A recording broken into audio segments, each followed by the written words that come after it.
আসসালামু আলাইকুম শিক্ষার্থীরা, সকলে ভালো আছো নিশ্চয়ই। তোমাদেরকে এইচএসসি আইসিটি ক্লাসে স্বাগত জানাচ্ছি। আজকে ডিসকাস করব ফার্স্ট চ্যাপ্টার। ফার্স্ট চ্যাপ্টারে মোটামুটি 10টি টপিক থেকে বিগত সালে প্রশ্ন আসতে দেখা গেছে। এগুলো হলো বিশ্বগ্রাম, ধারণা সংশ্লিষ্ট প্রধান উপাদান, ভার্চুয়াল রিয়েলিটি, কৃত্রিম বুদ্ধিমত্তা, robotics, cryosurgery, biometrics, bioinformatics, genetic engineering, nanotechnology এবং আইসিটি ব্যবহারের নৈতিকতা। শুরুতেই বিশ্বগ্রাম। বিশ্বগ্রাম হলো এমন একটি পরিবেশ যেখানে পৃথিবীর বিভিন্ন অঞ্চলের মানুষ পরস্পরের সাথে যোগাযোগ করতে পারে।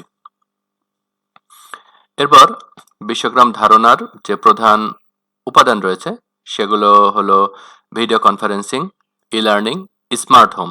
হ্যাঁ, স্মার্ট হোম হলো এমন একটা আধুনিক বাসা যেখানে আলো, তাপমাত্রা, নিরাপত্তা, ক্যামেরা ও দরজা জানালা রিমোট কন্ট্রোল এবং মোবাইল অ্যাপের মাধ্যমে নিয়ন্ত্রণ করা যায়। অর্থাৎ কোনো মানুষ যদি তার বাসার দরজা, জানালা রিমোট কন্ট্রোল বা মোবাইল অ্যাপের মাধ্যমে নিয়ন্ত্রণ করতে পারে, আমরা সেই বাসাকে বলবো স্মার্ট হোম। এরপর টেলিমেডিসিন, দূরবর্তী রোগীদের চিকিৎসা সেবা প্রদানকে আমরা টেলিমেডিসিন বলবো। ইন্টারনেটের মাধ্যমে ক্রয় বিক্রয় করা হলে আমরা সেটাকে বলবো ই কমার্স। এরপর বোঝার ব্যাপার যেটাতে রয়েছে সেটা হলো ভার্চুয়াল রিয়ালিটি, অগমেন্টেড রিয়ালিটি এবং টেলিপ্রেজেন্স। আমরা স্ক্রিনে একজন ফায়ার সার্ভিস কর্মীকে দেখতে পাচ্ছি। তিনি আগুন নেভানোর ট্রেনিং করবেন। প্রথমে তিনি চোখে ভিআর চশমা পরে নিচ্ছেন। তিনি এখন চোখের সামনে একটি ভার্চুয়াল রুম দেখতে পাচ্ছেন যেখানে দাউ দাউ করে আগুন জ্বলছে। তার সাথে থাকা কার্বন ডাইঅক্সাইড গ্যাসের সিলিন্ডারটির সাহায্যে তিনি এখন আগুন নেভানোর চেষ্টা করবেন। আর কোথাও আগুন আছে কিনা তিনি খুঁজে বের করছেন এবং সে আগুনগুলোকে নেভানোর চেষ্টা করছেন। ওহ বাবা, ট্রেনিং শেষ। এবারে আমরা দেখব ভার্চুয়াল রিয়েলিটির সাহায্যে একজন মানুষ মোটর বাইক ড্রাইভিং করা শিখছেন। লোকটি মোটরসাইকেলে উঠে বসলেন, মোটরসাইকেল স্টার্ট দিলেন এবং চালানো শুরু করলেন। বামে মোড় নিলেন, সোজা যাচ্ছেন, যাচ্ছেন, যাচ্ছেন। তিনি তার সামনে একটি শহরের রাস্তা দেখতে পাচ্ছেন। তিনি বামে মোড় নিলেন, যাচ্ছেন। দুরন্ত বেগে তিনি মোটরসাইকেল ড্রাইভ করছেন।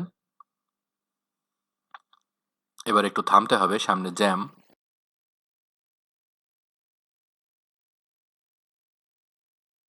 গাড়িগুলো চলতে শুরু করেছে। পারফেক্ট, তিনি পারফেক্টলি মোটরসাইকেল ড্রাইভিং করছেন। এবারে অগমেন্টেড রিয়ালিটি। ধরো চুয়াডাঙ্গা শহরে বাস চলাচলের জন্য একটি ফ্লাইওভার নির্মাণ করা হবে। কোনো রকম নির্মাণ সামগ্রী ব্যবহার না করেই ফ্লাইওভারটি কেমন হতে পারে অগমেন্টেড রিয়ালিটির সাহায্যে আমরা খুব সহজেই তার ধারণা লাভ করতে পারি। দেখো, ফাঁকা রাস্তায় ক্যামেরাকে মুভ করার মাধ্যমে অটোমেটিকলি ফ্লাইওভার নির্মাণ হয়ে যাচ্ছে। মাঠ কিন্তু ফাঁকা, কিছুই নাই। নির্মাণ করার পর ফ্লাইওভারটি কিন্তু এমন দেখাবে। আমরা দেখতে পাচ্ছি অগমেন্টেড রিয়ালিটির সাহায্যে বাস্তবে থেকেই আমরা ভার্চুয়ালি কোনো কিছু নির্মাণ করে ফেলতে পারি।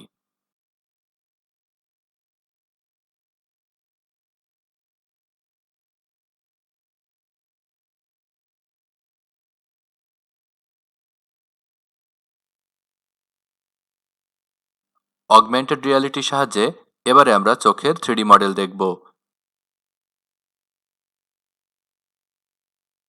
এই হলো চোখের 3D মডেল। আমরা একটু জুম করে নিচ্ছি।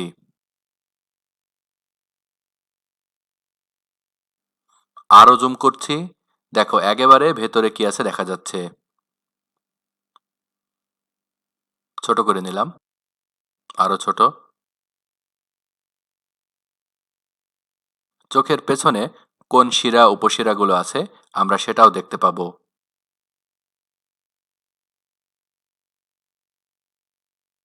চোখের ভেতরের অংশটিকেও আমরা দেখতে পাবো।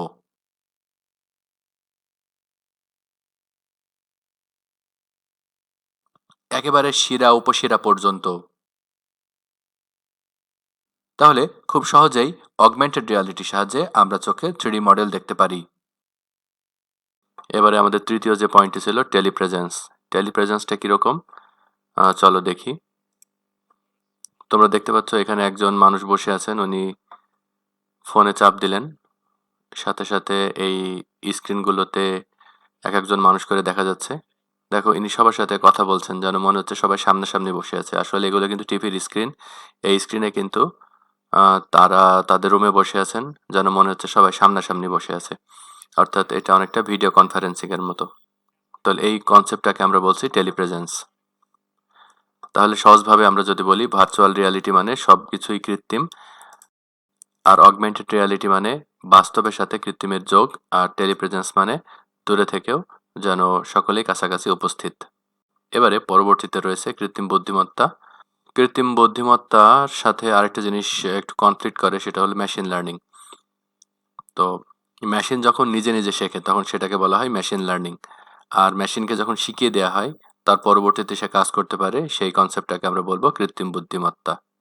উদাহরণ হিসেবে আমরা বলতে পারি একটা রোবট যদি নিজে নিজেই ছবি দেখে শিখে নিল যে কোনটা লাল বাতি, সেটা হলো মেশিন লার্নিং। আর রোবটকে যদি এটা শেখানো হয় যে তুমি লাল বাতি দেখলে থামবে, এটা হলো আর্টিফিশিয়াল ইন্টেলিজেন্স। আচ্ছা, এবারে আমরা ক্রায়োসার্জারি, ক্রায়োজেনিক এবং ক্রায়োপ্রব নিয়ে একটা ভিডিও দেখব।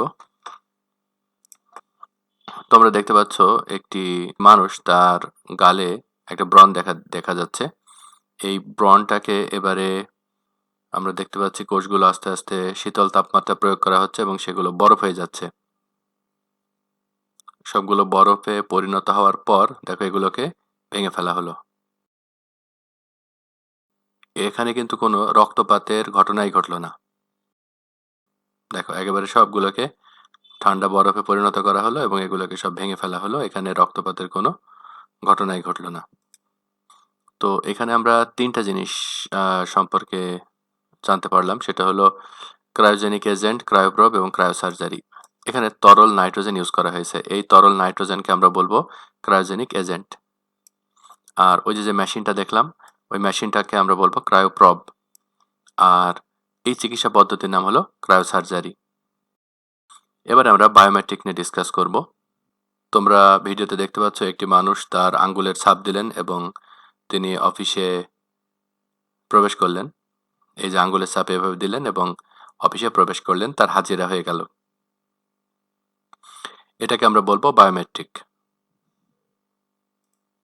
আর হ্যান্ড জিওমেট্রি হলো যে যখন মানুষের হাতের দৈর্ঘ্য, প্রস্থ, আঙ্গুলের বিন্যাস ইত্যাদির উপর ভিত্তি করে মানুষকে চিহ্নিত করা হয়, সেই অবস্থাকে আমরা বলবো হ্যান্ড জিওমেট্রি। তার মানে শুধুমাত্র আঙ্গুলের বিষয় হলো বায়োমেট্রিক আর পুরো হাতের বিষয় হলো হ্যান্ড জিওমেট্রি। এর পরবর্তীতে রয়েছে বায়ো ইনফরমেটিক এবং জেনেটিক ইঞ্জিনিয়ারিং। তো আগেই বলেছি যে বায়োমেট্রিক মানে হলো যে নিরাপত্তার বিষয়, যেটা আঙ্গুলের ছাপ বা চোখ ইউজ করে করা হয়। আর বায়ো ইনফরমেটিক হলো গবেষণা এবং রোগ নির্ণয়ের জন্য যখন আমরা ডিএনএ সিকোয়েন্স বিশ্লেষণ করি, সেটাকে আমরা বলবো বায়ো ইনফরমেটিক। আর যখন আমরা এই জিন পরিবর্তন বা নতুন জিন সংযোজনের কোনো বিষয় আসবে, তখন সেটাকে আমরা বলবো জেনেটিক ইঞ্জিনিয়ারিং। তাহলে বায়োমেট্রিক কি করে? মানুষ শনাক্ত করে। আর বায়ো ইনফরমেটিক্স কি করে? জীব বৈজ্ঞানিক তথ্য বিশ্লেষণ করে। আর যখন এই জিনের পরিবর্তন বা বৈশিষ্ট্যের বিষয় আসে, তখন আমরা সেটাকে বলবো জেনেটিক ইঞ্জিনিয়ারিং। এরপরে রয়েছে ন্যানো টেকনোলজি। ন্যানো টেকনোলজি হলো 1 থেকে 100 ন্যানোমিটার আকৃতির কোনো কিছু তৈরি করা এবং ব্যবহার করার প্রযুক্তি। এবং পরিশেষে রয়েছে যে আইসিটি ব্যবহারের নৈতিকতা। এই 10টা টপিক যদি তোমরা সিরিয়ালি পড়ো, তাহলে দেখবে যে প্রথম চ্যাপ্টারটা তোমাদের কমপ্লিট হয়ে যাবে। আশা করি এই ক্লাসটি তোমাদের কিছুটা হলেও উপকারে আসবে। এতক্ষণ ভিডিওটি দেখার জন্য সকলকে ধন্যবাদ জানাচ্ছি। আসসালামু আলাইকুম।